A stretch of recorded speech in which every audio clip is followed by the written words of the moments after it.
Hello there guys, today I'm going to be reviewing the 2022 CollectA Hadrosaurus. Now, I didn't originally intend to get this, I say that with a lot of things, but I had some ideas for it and so I ended up getting it. I did watch Matthew the Dinosaur King's review of this thing before I bought it, but that was mainly just to get an idea of the size.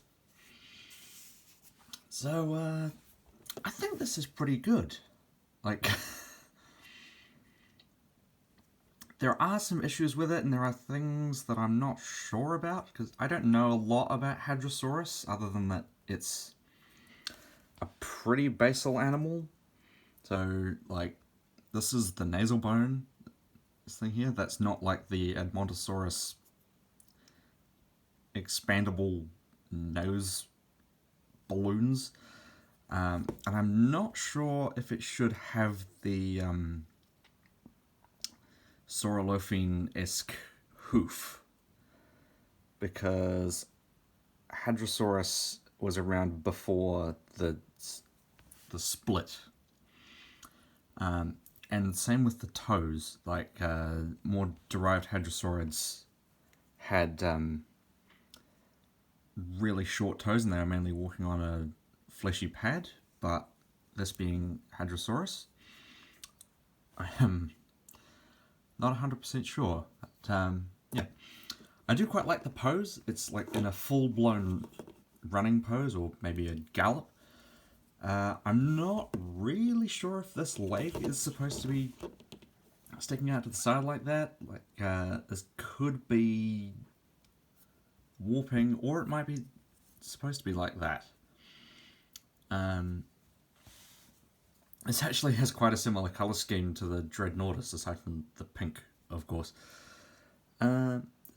Detail is pretty darn good. It's got this nice row of osteoderms, I guess, along the spine, even though I'm not sure we actually have evidence for that in any hadrosaur.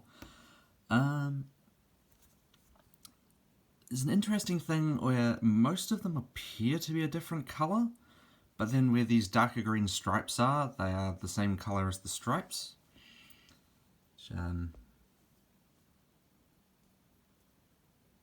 not sure if that's on purpose or not. I do like the bright pink on the nose. This is clearly a male, but there is some paint bleeding onto the beak, which is a bit of a shame. Or maybe that's intentional, who knows? Keratin could be multiple colours. It's got nice scale detail, but I'm not really sure about the neck, because those look like much bigger scales. And I'm not sure what those are based on, unless it's weird wrinkliness, because they do appear to have scale detail on them. It does have a cloaca, which is good. The cheeks start at the right spot, which is nice to see, except it does just seem like an extendable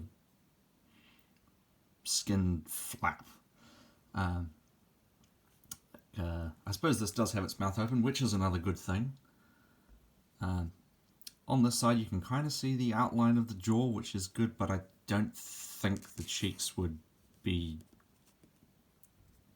kind of poofed out like they are, because it should really just be an extension of the rectus with maybe a layer of skin over the top, but we don't know. This being a hadrosaurid, it should probably have bigger nostrils. Those are pretty tiny nostrils, and they are facing forward when they should probably be facing outwards. It does have ears, and it's got eyebrow ridges, but I'm not sure about that, because the early hadrosaurids seem to have been using their noses for shoving matches. which is the purpose of the extended nasal bone. At least that's the current theory. Yeah, nice skin folds. I don't have that much to say about it. So for some size comparisons, we've got a constant of the Papodimetrodon, the CollectA Juvenile T-Rex, a couple of CollectA Minis, which is the Parasaurolophus and T-Rex, the Papofeathered Velociraptor, and the CollectA Allosaurus, which is refusing to fit in frame. And this is 2011, so just, you know, pretty amazing how far CollectA has come in that period of 11 years.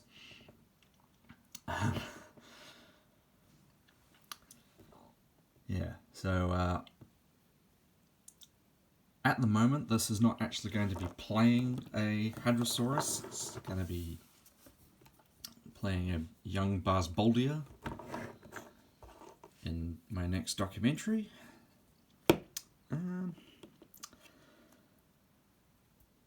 Even though I don't know that much about Hadrosaurus, I'm going to give this a 4.9, because regardless of how much I think is accurate and all that stuff, the detail and just the level of work that's gone into this figure is pretty darn impressive.